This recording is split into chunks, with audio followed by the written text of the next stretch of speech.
Okay, today I come with exciting news about something that was strangely buried in the free files downloads on Modifius website. Today I come with the free rules for the Zetans. So another crew comes to NUKA-WORLD. That's pretty exciting, and it's a very different crew. So I'm sure you'll all agree that we're going to have great fun with the Zetans.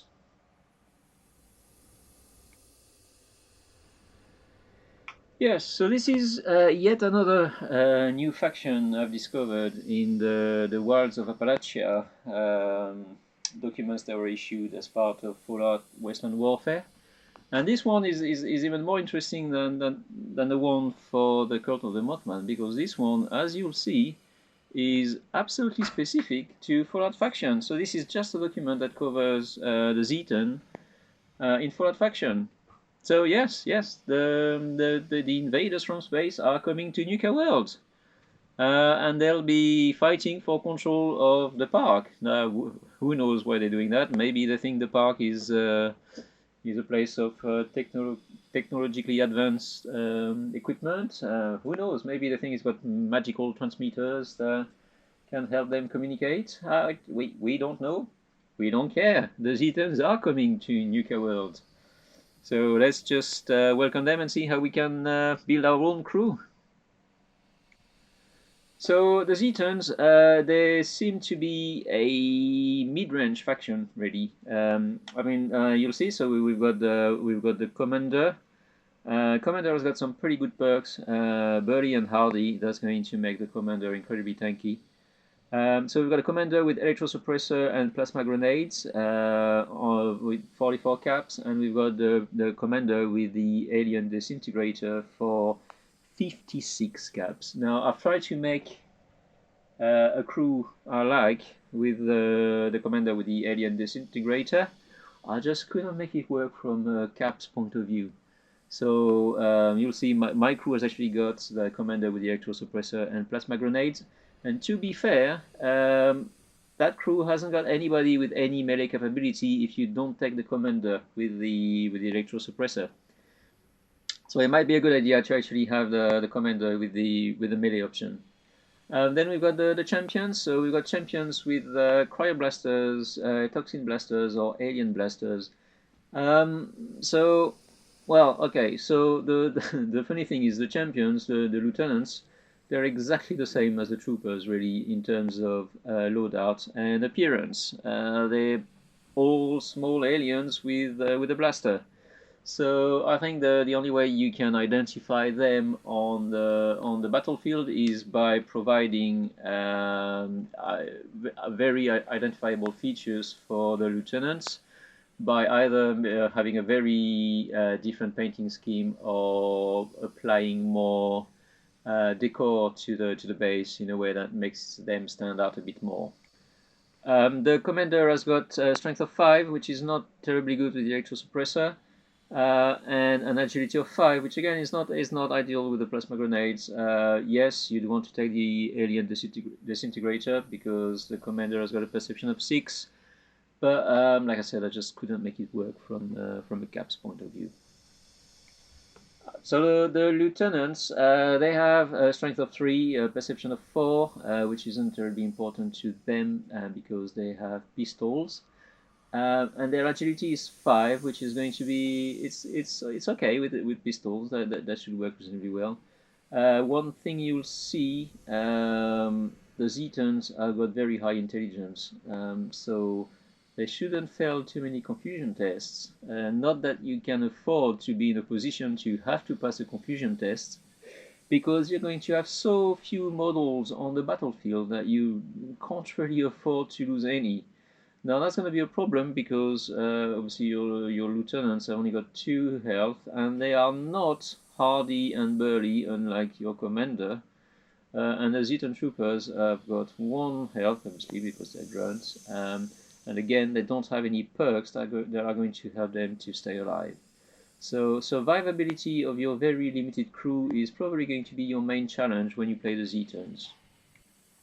Now, the interesting thing in the loadout for the lieutenants and the troopers is the choice between the blasters. You've got the cryo blaster that provides suppress, but it hasn't got a lot of dice.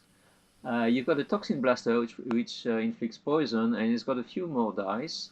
And finally, you've got the alien blaster, which is probably the best one because it's got more dice to roll.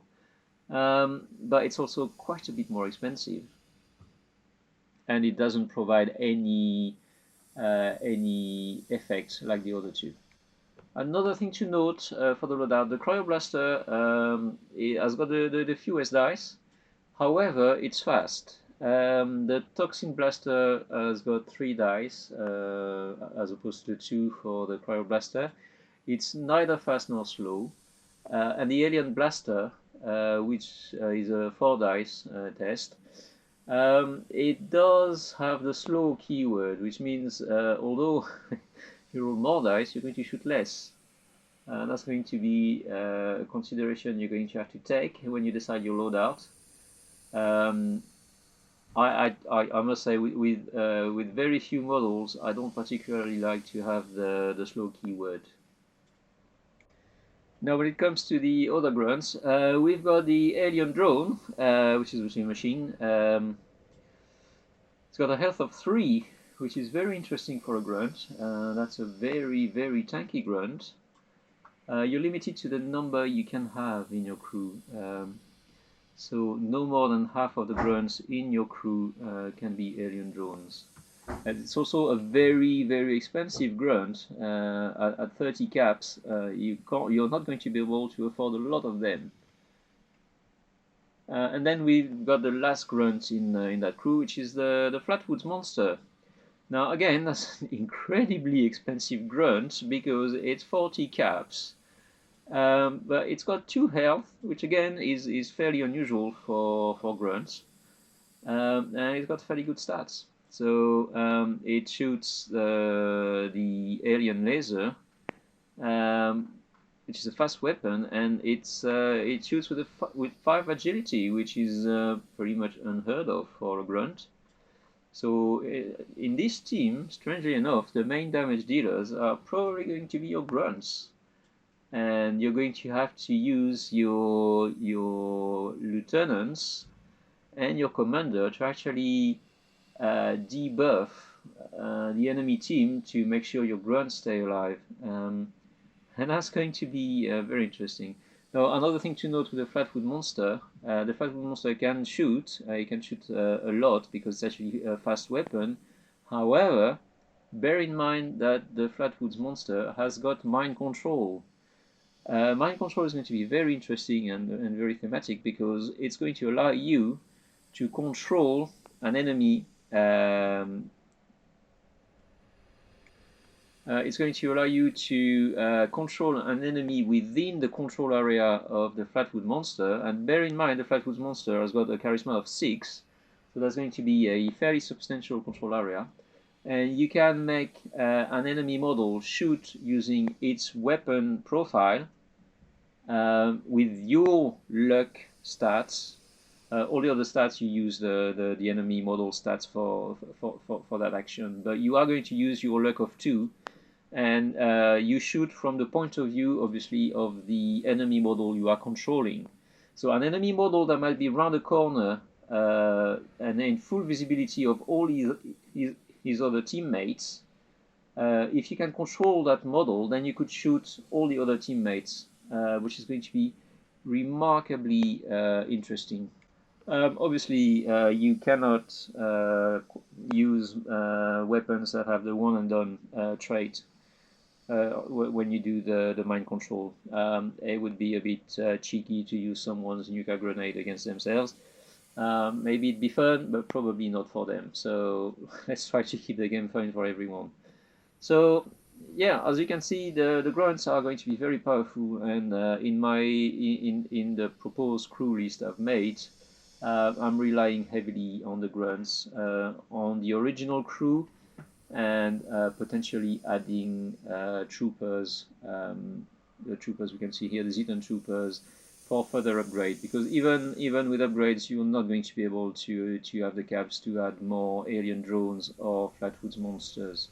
So I think it's probably better to start with the ones you want already, and then just add Zetan troopers to again add some stats control slash debuffing capability to your team. Now, as I've said, the Zetans seem to be a very mid-range shooting faction. And the ploys they have are going to come into this equation. So their ploys seem to be very much about moving more themselves or making the enemies move. So you've got the ploy Invaders from Beyond, which allows your models to make a get moving action, and they can hurry in that get moving action without taking extra fatigue. So you do a normal get moving action effectively, but it takes you up to 12 inches. And they can do this ignoring proximity. So you could even use that ploy to relocate all your models going through the proximity of enemy models, which is going to probably get you out of trouble in quite a few battles.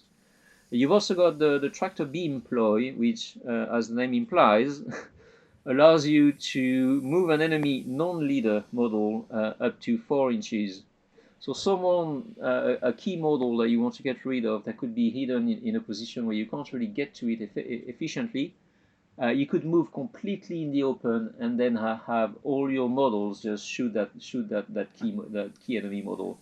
That is going to be something that your opponent is going to have to bear in mind where they place their models, because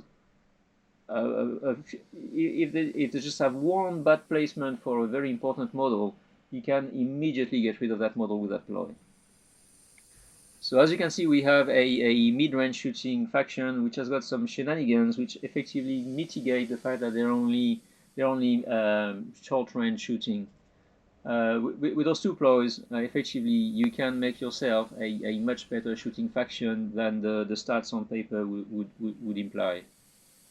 And now we've got the weapons page specific to this faction. The electro suppressor is not that super impressive, except for the suppress 3. Now, if you can't get someone immediately exhausted with suppress 3, you're probably doing something wrong. I mean, this is the best chance you have of completely exhausting someone before they've even had a chance to use their turn, which is probably going to feel bad on your opponent's side. Then you have the alien blaster, pistol 12 inches, for agility, which isn't bad at all. It does have slow, which is mildly annoying, but it does have the meltdown critical effect, which is pretty good. Alien laser, which is going to be on your flatwood monster. So that's a 14-inch pistol. 3 agility, that's not great, but it's got a fast keyword, which is going to be excellent, and quite critically, it's got ignite 2, which is going to be helping you to deal damage. Now, bear in mind that the flatwoods monster has got a luck of 2, which is fairly decent for a grunt. So you are going to get those ignites. That shouldn't be too difficult. The cryoblaster has got a profile that seems a bit disappointing with only 2 agility. It's only a 2 agility test. Again, it's got the fast keyword and suppress 2, which means that although it seems disappointing, you are probably going to do some small, small damage twice a turn. And you're probably going to manage to put some exhaustion, some fatigue. Not exhaustion. You're not going to exhaust the models probably, but you're going to fatigue the model. So you're going to limit their ability to move and shoot. Which, again, if you can negate their ability to move, you're going to get to them, or you'll be able to move them with the tractor beam.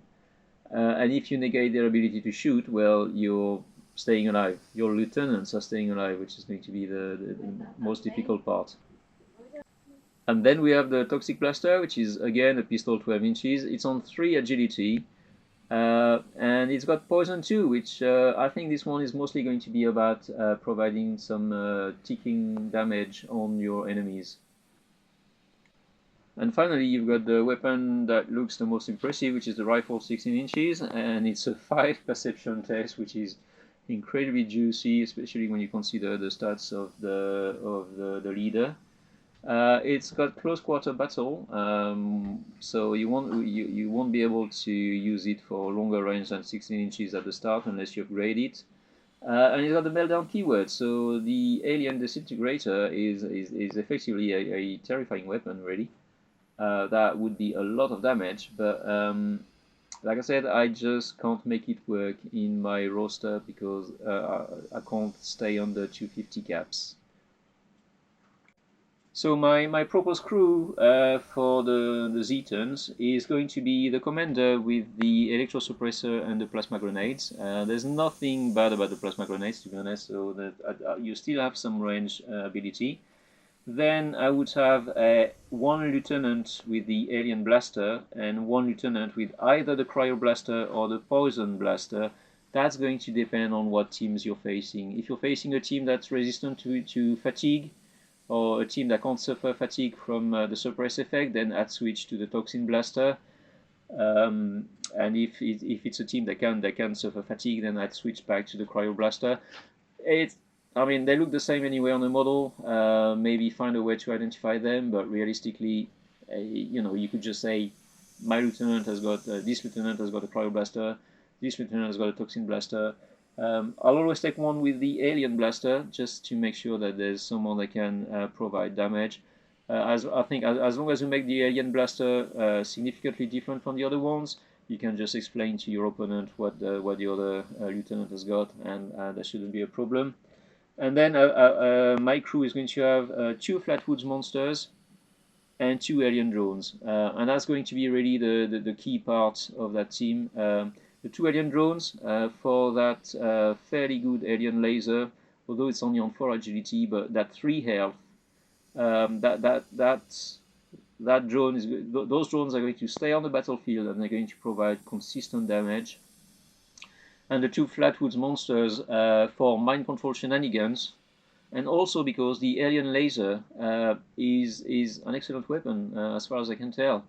So again, my 2 Flatwoods monsters and my 2 alien drones would be the main damage part of the team, and again relying on the lieutenants for mostly applying effects to the opposing team.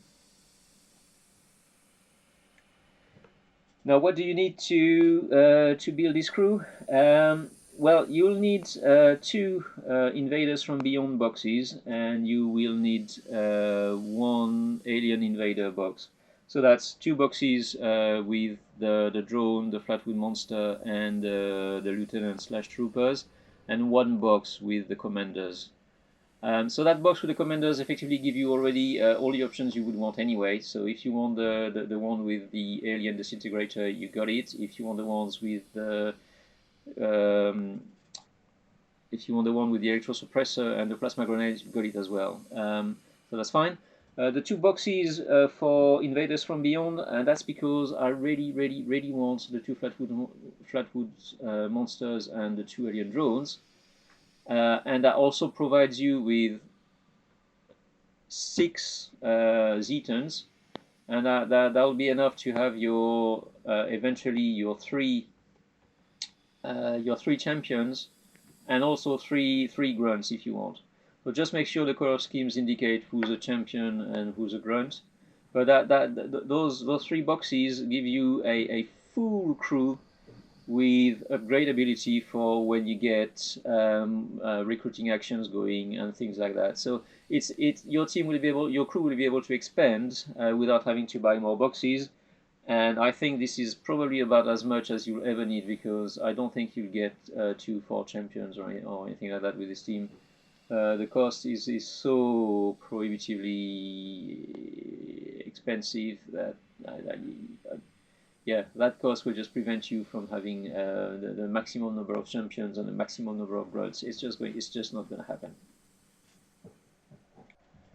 So that's it. That's another very exciting team as far as I can tell. a little bit of art from the rules it comes in. It's a very exciting team, very different from the other ones. This one feels like it really feels like an elite team, because you just have, you know, your commander, your 2 lieutenants, and then 4 grunts. So it feels um, more elite than the other teams you could have. And yeah, it's quite an easy crew to make. You only need 3 boxes. I mean, I say only, that's still a fair amount of money. But for a proper list, it's still cheaper than a lot of the get you buy lists that you could try to make. And this one is, again, it's like the Cult of the Mothman. This is not described as a get you buy list. It's described as a proper crew. So I think we need to be more vocal about the fact that we've got more crews now. We've already got more crews than when Fallout Faction was announced. We now have a fairly significant number of crews, and these last 2 crews, the Cult of the Mothman and the Zetans, they're excellent, and they look really different. It feels like they're gonna play very different. I'll build it, and then I'll come back to you and explain how they play, whether I was right in my assumptions or whether I was completely wrong.